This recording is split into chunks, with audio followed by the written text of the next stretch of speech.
La nueva China que viene es algo muy interesante porque es la segunda mayor economía del mundo y porque están pasando muchas cosas actualmente que van a tener mucho impacto en nuestras vidas y en nuestros trabajos.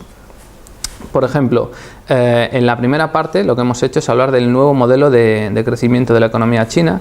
China, después de varios años y de un ciclo económico expansivo tremendo, donde crecía el 12-14%, se está transformando hacia otra cosa. Está creciendo menos, está creciendo entre un 6 y un 7%, dentro de los objetivos del plan quinquenal del gobierno, pero sobre todo está creciendo de una manera más saludable. De una manera más saludable quiere decir que su crecimiento no está tan basado en la inversión pública, sino que hay nuevos motores que están surgiendo y que están asumiendo ese papel.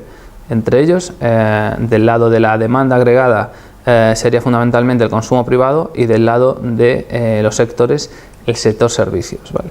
Todo ello impulsado desde luego por el gobierno y con un movimiento subyacente que es muy interesante, y es que China está caminando muy rápido hacia la innovación dentro de un país donde las desigualdades son enormes de todo tipo, no solo de renta, no solamente en desarrollo, sino también en el propio escalamiento de la economía china hacia un clima de negocios más sofisticado, ¿no?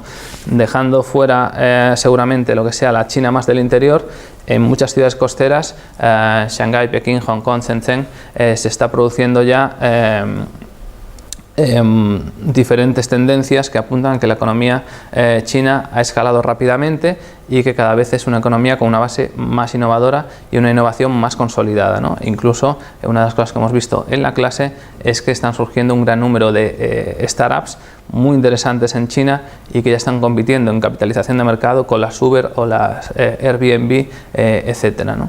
Y bueno, pues todo eso lo hemos tratado en una primera parte. En una segunda parte hemos visto un poco lo que está pasando en China y que puede servir a todas aquellas empresas o estudiantes de la Universidad de Loyola que quieran tratar con China, en el sentido de la gran oportunidad para las empresas españolas, y es el boom o la explosión que está teniendo el consumo privado en China. Hay unas grandes bolsas de consumidores urbanos que están demandando una serie de productos y servicios, y esto también es una oportunidad interesante, y hemos un poco descrito cuáles son tanto el perfil de ese consumidor como las principales canales de distribución, e-commerce y redes sociales para llegar a ellos.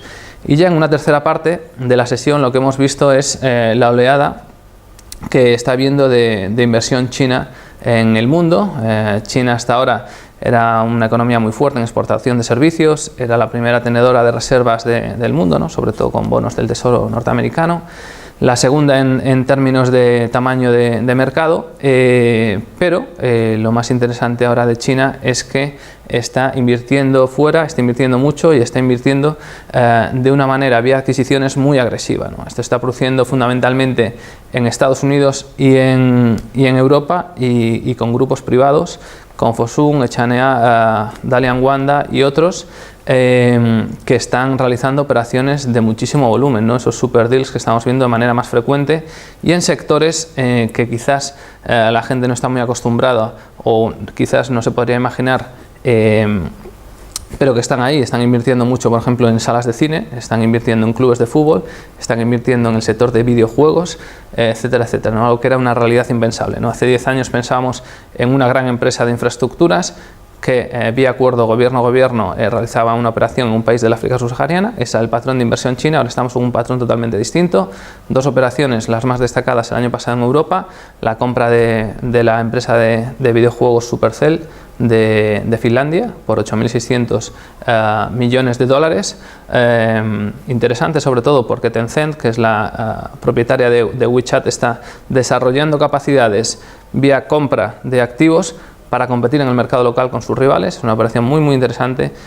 Y la otra gran operación del año pasado es la compra de KUKA, de la empresa de robótica alemana, por parte de Midea, sobre todo para hacerse con el acceso al know-how en robótica, también para desarrollarlo a nivel interno, sobre todo en un país con unas ingentes necesidades de subir en la cadena de valor y de abrazar la industria 4.0 para poder convertirse en la potencia del siglo XXI, ¿no?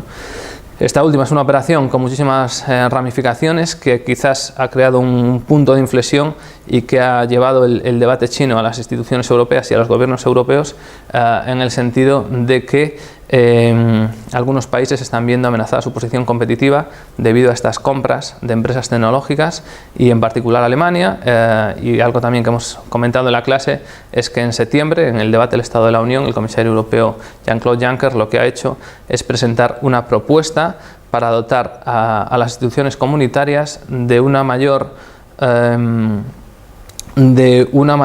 margen para operar en el potencial bloqueo de operaciones de compra de empresas europeas que sean estratégicas, ¿no? Es algo muy interesante y de lo que se va a hablar mucho en 2018 y que también hemos tratado durante la sesión.